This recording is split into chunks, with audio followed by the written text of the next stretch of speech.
Oi, gente, começando o TV Síntese semanal. Eu sou o Rafael e lá em Brasília está a Miriam. Oi, Miriam, como vai? Olá, bom dia, boa tarde, boa noite para todos, né? Bom dia, boa tarde, boa noite para todos. Miriam, hoje a gente vai falar de um monte de coisa, aconteceu várias coisas, a gente deu várias exclusivas nessa semana, né? A gente vai falar de Oi de Liga, a gente vai falar de Starlink, a gente vai falar do mandato do Baigorre, a gente vai falar de consulta de 6 GHz, de leilão reverso, de eSIM, enfim, a gente fala bastante coisa, mas para começar, vamos para um quadro novo, desse novo TV Síntese que a gente está fazendo agora, que é a agenda da semana.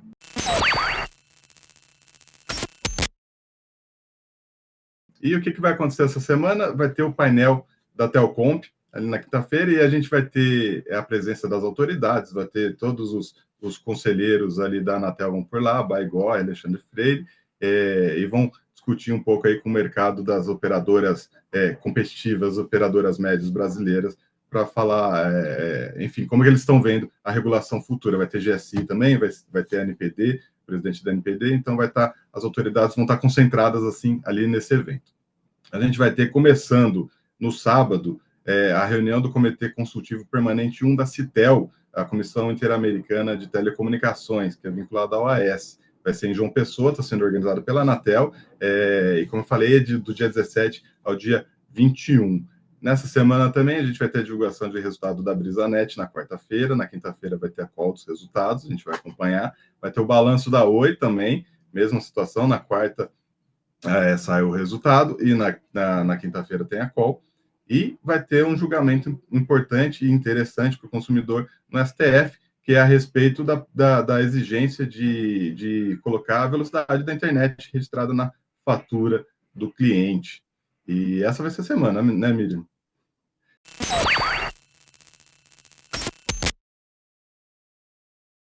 Então, vamos aos temas da semana, Miriam. Essa semana teve muita troca de farpas entre a Oi e a Liga, por conta da venda da Client Co. Hoje vai ter uma movimentação, hoje termina o prazo para que o administrador judicial envie a sua opinião a respeito do pedido de impugnação apresentado pela Liga. Né? A Liga estava reclamando que a oferta dela foi recusada pelos credores, isso não poderia acontecer na visão dela, porque ela acha que ela valorizou super bem a Client Co. Lembrando, a Client Co é a Oi Fibra e a Oi pede 7,3 bilhões por esse ativo, pedia na primeira rodada, e a Liga Telecom ofereceu 1 bilhão, e nas suas respostas ela disse que, na verdade, isso equivale a 2 bilhões, porque tem todo o contrato com a Vital, o compromisso de usar a rede da Vital no longo prazo, né? E a Oi não se fez de rogada ali, e ela falou assim, se você acha isso, se você confia nas suas contas, manda de novo o lance,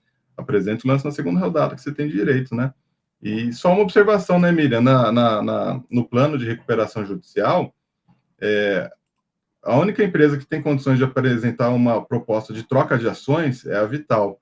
A Liga não pode apresentar uma proposta de troca de ações porque ela não tem um valor semelhante ali ao valor da Vital, um valor de mercado, né? Ela vale muito menos. Então, ela fica com as mãos atadas para poder apresentar uma contraproposta com uma arquitetura mais sofisticada, digamos assim, de pagamentos, né? Vai cair no colo da Vital, todo mundo sabe, né? E aí precisa ver o que que é a Vital, como é que a Vital vai se manter neutra, né? E, Miriam, essa semana a gente teve bastante coisa acontecendo no TCU, né? O TCU votou uma questão relevante ali a respeito da Starlink. Votou não, né? Avançou um pouco um processo. Conta para a gente o que aconteceu em relação à Starlink. Na verdade é uma matéria da nossa repórter aqui de Brasília, né, da Carol. Ela fala que o processo está andando, não tem nada aberto, não tem nada ainda consolidado do ponto de vista de processo formal, né? Mas diferentes órgãos do governo fizeram licitações e acabaram contratando a Starlink, seja uma até que você deu, no governo de Manaus, o TJ de Manaus está com problema, mas aqui também houve alguns órgãos que, principalmente defesa, justiça, que tem suas estruturas espalhadas pelo Brasil inteiro, acabaram fazendo contratos com a Starlink, né? E o TCU quer entender melhor esses contratos, quer ver se tem alguma coisa que prejudique, né? Mas assim, ainda está muito no início, ainda não tem nenhum processo formal colocado, né? E aí tem uma coisa que eles fazem essa licitação, que não é pelo serviço que eles precisam que seja prestado, né? Eles falam, precisamos do satélite de baixa órbita. Então, assim, É, quem é do mercado já acha que está direcionado de um jeito que, olha, mas não necessariamente você precisa o da satélite, constelação né? da Starlink para atender esse serviço. Você tem outras alternativas, né? E falando de Exatamente. TCU também, Rafa, teve o Baigorre, né? Você que acompanhou, pelo menos, fala aí que acho que foi um alívio aí para todo Foi mundo, né? isso, pelo menos uma questão se resolveu, que o TCU decidiu não, né? Se absteve de decidir ali a questão do mandato, da duração do mandato do Baigorre, né? A AGU reclamava, falava que o mandato do Baigorre tinha que ir até ano que vem, 2025, porque ele já era conselheiro do colegiado, conselho da Anatel, do conselho diretor da Anatel, né? E daí a AGU falava, não, então o mandato dele tem que acabar ali em 5 anos, somados o tempo que ele ficou na cadeira de conselheiro e a cadeira de presidente. Já o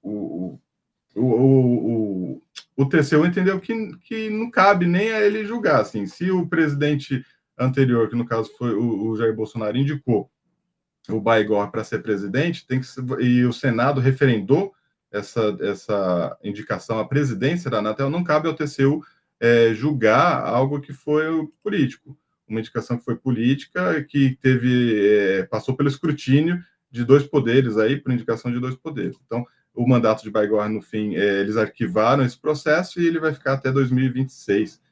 Um ano a mais, vai perfazer aí 7 anos à frente da Anatel, ou como conselheiro, né? Ou mais 5 anos como diretor-presidente da Anatel, Miriam. E falando em Eu Anatel, tirei ainda da briga AGU-TCU, isso aí, né? isso, exatamente.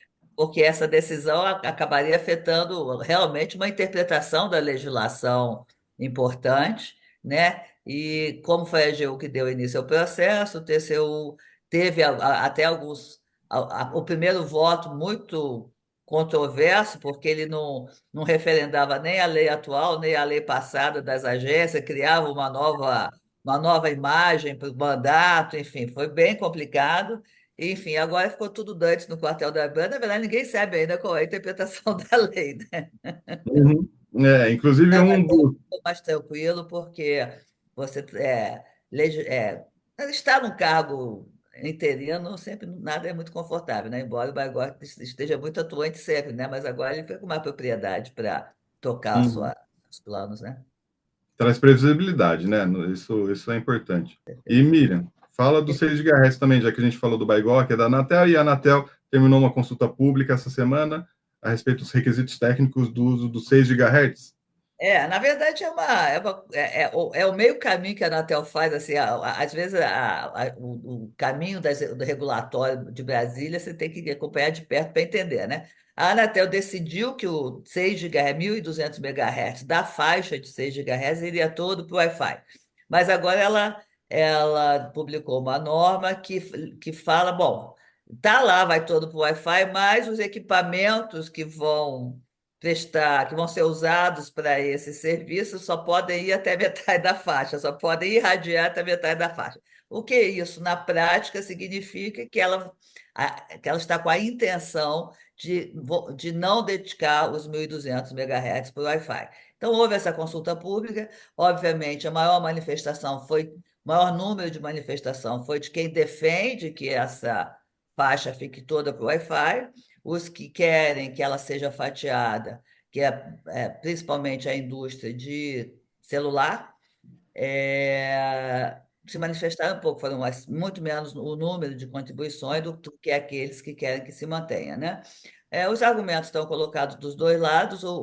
Basicamente, a telefonia celular fala que essa é a última faixa baixa que tem do universo de espectro para poder suportar novas demandas da telefonia móvel. E o pessoal do Wi-Fi, que é banda larga fixa, na verdade, fala que é justamente por isso que eles precisam dessa licença, com a vantagem de ela ser gratuita, né? Dela ser não licenciada e que todo mundo acaba usando mais. São dois argumentos significativos e importantes, e vamos assistir aí, mas eu acho que tudo depende um pouco do movimento global, né? Geopolítico. O Wi-Fi é fortemente defendido pela indústria e pela empresa norte-americana, porque ela precisa ter o espaço para entrar no mercado de telecom, no core de telecom que ela perdeu aí nas 4, 5G, e o da celular está sendo defendida pela indústria europeia e asiática. Então, são dois, na verdade, dois blocos geopolíticos aí disputando o que seria melhor para a fabricação de equipamento, para a venda de equipamento e tal.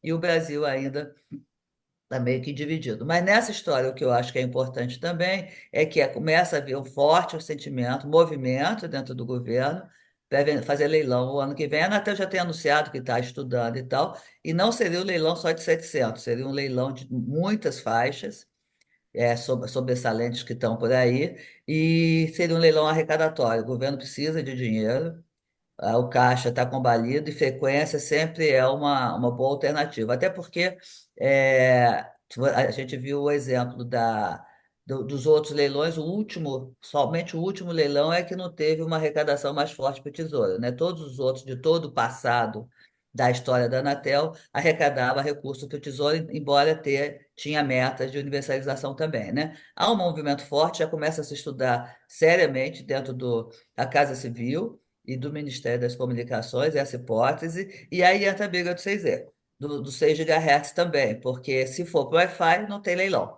porque o Wi-Fi é de graça, não há venda, né? E é uma tendência também, então por isso que é uma pressão também para que ele vá pelo celular. Mas as operadoras, sejam as médias e as grandes, de grande porte, acham que é muito cedo ainda para se falar em leilão, até porque todas elas estão no rumo dos investimentos a serem feitos com o leilão do 5G. Mas é uma pressão que a gente vai acompanhar mais para o final do ano. O leilão aconteceria no ano que vem, um pouquinho antes, talvez, de outubro, das eleições, para começar a arrecadar em 2026. Vamos assistir. Mas, ô Miriam, só para entender, então, eles já querem fazer o leilão de 700 e de todas essas frequências juntas? Eles tinham uma Fazer conversa tipo de separar. estudando é fazer tipo um mega leilão, como que Hum, foi feito do 5G, para, enfim, você faria em 2026, né? Mais ou menos o mesmo esquema que foi do último, né? Véspera de eleição, você anuncia para os recursos entrarem, leilão, entendi. entendeu? Em Hum, 25, em 25 para os recursos entrarem em 26. Mas há toda uma movimentação do mercado para que as coisas não sejam assim tão rápidas. uhum. Tá certo. E já que você está falando em leilão, então vamos falar do leilão reverso que foi aprovado para quem quiser acessar recursos sobressalentes da digitalização da televisão. Então, não sei se vocês vão lembrar, lá em 2014 teve a licitação dos 700 MHz, o dinheiro que foi usado, que foi levantado com isso, foi usado para digitalizar a TV aberta brasileira e sobrou dinheiro, sobrou 500 milhões de reais, e aí a Anatel decidiu dividir hermanamente aí esse dinheiro. Metade vai ser usado para projetos de radiodifusão, incluindo TV 3.0 e digitalização de antenas da IBC, de radiodifusão pública, essas coisas. E 250 milhões vão poder ser acessados pelas operadoras para levar banda larga, para levar 4G ou 5G. Tem que ser necessariamente 4G que possa ter upgrade para o 5G, não pode ser nada estático, para 4 mil localidades, até 4 mil localidades hoje sem atendimento de 4G no Brasil. Então, é um dinheiro aí que vai voltar para o setor, que o setor vai poder escolher onde usar aí dentro desse cardápio e atender localidades que hoje são deficitárias nessa tecnologia, né, Miriam? Para Certeza. É finalizar importante aqui, lembrar que quem participa são só os operadores de celular, né? Porque é oferta de 4G, né, Rafa? isso, exatamente, operador de celular. Para finalizar, então, vou falar uma coisa, um movimento de mercado. A TIM andou falando essa semana a respeito da sua estratégia para o eSIM, e essa matéria chamou bastante atenção que a gente fez, né? Porque muita gente questionou, mas como assim? O que a TIM falou? A TIM falou assim: olha, quem tem os planos pós-pagos consegue entrar nos canais digitais e fazer uma migração e ativar o eSIM no seu celular. Tá? O eSIM é uma tecnologia assim, é como se fosse um chip embutido dentro do celular, então você consegue ter duas linhas no mesmo aparelho usando só um chip físico que você tira e o chip dentro do celular você acaba tendo duas linhas. Aí a TIM falou isso que está abrindo os canais digitais para quem quiser mudar isso para seus pós-pagos. No entanto, para quem é pré-pago, pode ter que pagar. O cliente tem que ir até a loja e tem que ver se ele tem que pagar ou não para ativar o seu eSIM. Isso gerou um certo barulho aí, o pessoal não gostou na internet, achou ruim, porque acha que quem é pré-pago tem custo maior, ele deveria usar o eSIM de graça. Enfim, aí essa é a queixa recorrente assim, de consumidor na internet, né, Miriam? É, enfim, tem que entender um pouco. A gente usa o eSIM, nós somos um plano privado, corporativo, né? Mas assim, nunca é fácil, viu, Rafa? Para você migrar um eSIM pelo outro, assim, às vezes demora mais de semana para migrar, mas Sim, enfim, é muito mais fácil para a operadora, né? Porque não precisa maquinar aí, que negócio de pegar chip, não pega, faz tudo digital, mas acho que a gente tem que avançar um pouco mais, né? sim. Uma coisa bacana do eSIM que eu acho é viagem internacional. Você pode colocar, eu pelo menos coloco uns 4 eSIM no meu celular, fica bem bacana, aí você escolhe os planos mais legais. Essa é a Né? reclamação do público, porque assim é uma economia para a operadora. A operadora não tem que investir em logística nem em revenda para precisar comercializar esse sim. E daí, no fim, ele vai querer vender para o pré-pago. Então, essa é o que o pessoal ficou meio encasquetado. E a Tim explicou por quê da alteração? Por Não quê? explicou por quê. Assim, basicamente ela quer incentivar o eSIM nos pós-pagos, né? Nos planos de alto custo, né? E vamos a outro quadro novo, que é a pergunta da semana. Dessa vez a gente perguntou para o Fuad Abinader, coordenador técnico do Centro de Competência Embrapi CPQD em Open Run. Qual que é o potencial do Brasil, de fato, no desenvolvimento e na adoção do Open Run? Fuad, por favor. Olha, o potencial é muito grande. O Open RAN viabiliza redes 4G e 5G mais flexíveis e econômicas, com maior diversidade de fornecedores e a introdução de novas tecnologias como computação em nuvem e inteligência artificial. Essas vantagens facilitam a expansão das redes móveis num país tão extenso e diverso quanto o Brasil, tanto para grandes operadoras quanto para fornecedores de serviço. Além disso, o Brasil apresenta características distintas daquelas encontradas no hemisfério norte, que geram demandas específicas e que permitem ao Brasil contribuir com soluções inovadoras melhores e adequadas às nossas necessidades. Por fim, o Brasil pode contar com centros de pesquisa como o CPQD, referência na área e que por isso foi selecionado como centro de competência Embrapi em Ampenham. Nesse papel, ele vem atuando na pesquisa e desenvolvimento, formação e capacitação de recursos humanos, fomenta a inovação e startups e também na coordenação com os atores do ecossistema.